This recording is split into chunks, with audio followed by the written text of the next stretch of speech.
بسم اللہ الرحمن الرحیم الصلاۃ والسلام علیکہ یا سیدی یا رسول اللہ وعلی آلکہ و اصحابکہ یا سیدی یا حبیب اللہ۔ محمد جمشید صاحب گجرات سے، انہوں نے سوال کیا ہے کہ حضور جمعۃ المبارک کے دن خطیب صاحب عربی خطبہ پڑھتے ہیں اور اس سے متصل جو اذان دی جاتی ہے اس کا جواب دیا جائے گا یا نہیں؟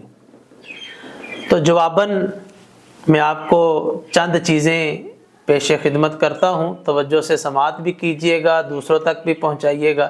اللہ نے چاہا تو آپ کو بھی فائدہ ہوگا اور دیگر سننے والے احباب کو بھی اس کا فائدہ ہوگا۔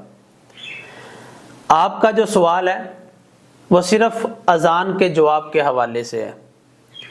اس کے متعلقہ دو تین چیزیں میں اور بھی آپ کو پیش کر دیتا ہوں۔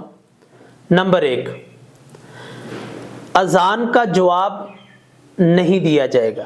یہ وہ اذان ہے جو عربی خطبہ سے متصل جمعۃ المبارک کے دن دی جاتی ہے۔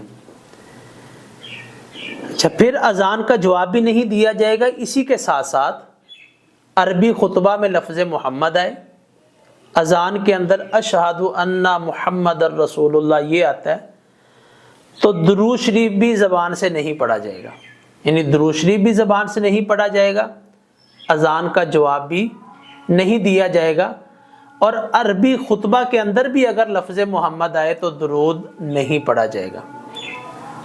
نمبر دو، اہم جو چیز ہے وہ یہ ہے کہ ہمارے ہاں معاشرے میں جب عربی خطبہ ہوتا ہے تو توجہ نہیں ہوتی ہے احباب کی، توجہ ادھر ادھر ہوتی ہے، کوئی موبائل پہ لگا ہے، کوئی اپنے اوراد و وظائف میں لگا ہے، حالانکہ جو عربی خطبہ سننے کے لیے آئے ہیں ان کے لیے عربی خطبہ سننا لازم ہے۔ پہلا جو خطبہ امام صاحب کھڑے ہو کر پڑھتے ہیں تو اس میں دو زانوں بیٹھ کر اتحیات کی صورت میں ہاتھ باندھنے، اور دوسرے خطبے کے اندر ہاتھ اپنی رانوں پر رکھنا۔ اس کی فضیلت یہ بیان فرمائی گئی کہ جو اس انداز سے عربی خطبہ خوب کان لگا کر سنے، پہلے خطبے میں ہاتھ باندھے، دوسرے خطبے میں ہاتھ جو ہے وہ رانوں پر رکھے اور اتحیات کی صورت میں بیٹھے، تو اللہ پاک اس کو 2 رکعت مقبول نفل پڑھنے کا ثواب عطا فرماتا ہے۔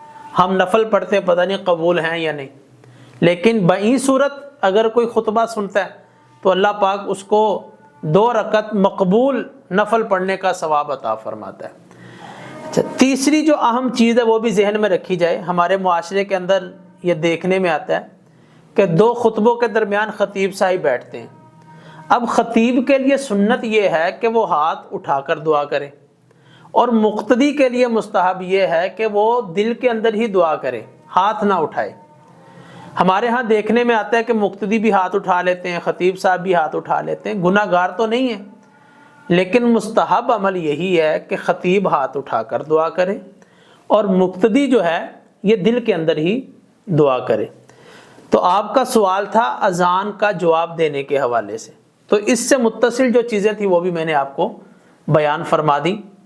اگر کسی کا عربی خطبہ رہ جائے، جمعۃ المبارک میں عربی خطبہ جو ہے وہ اس کا رہ گیا، تو اس کے حوالے سے ہمارا ایک کلپ اسی چینل کے اوپر موجود ہے کہ عربی خطبہ جمعہ کے دن رہ جائے تو جمعہ ہوگا یا نہیں ہوگا، اس کو سماعت کر لیا جائے۔ اچھا، ایک اور اہم چیز میں آپ کو بیان کر دوں، یہ تو آپ نے سوال کیا تھا کہ جمعہ کے دن عربی خطبہ سے متصل جو اذان دی جاتی ہے اس کا جواب دیں گے یا نہیں، تو اس کا جواب یہی ہے کہ آپ اس اذان کا جواب نہیں دیں گے۔ لیکن نماز پنجگانہ کی جو اذان ہے، فجر، ظہر، عصر، مغرب، عشاء، ان کی جو اذان ہے، ایک اذان کا جواب دینا یہ لازم ہے، واجب ہے۔ اگر کوئی اذان کا جواب نہیں دیتا، اپنی باتوں میں مشغول رہتا ہے، کام کاج میں مشغول رہتا ہے، تو اس کی بڑی سخت وعید آئی ہے۔ حدیث طیبہ کا مفہوم ہے کہ اندیشہ ہے کہ ایسے شخص کا مرتے وقت ایمان نہ چھین لیا جائے۔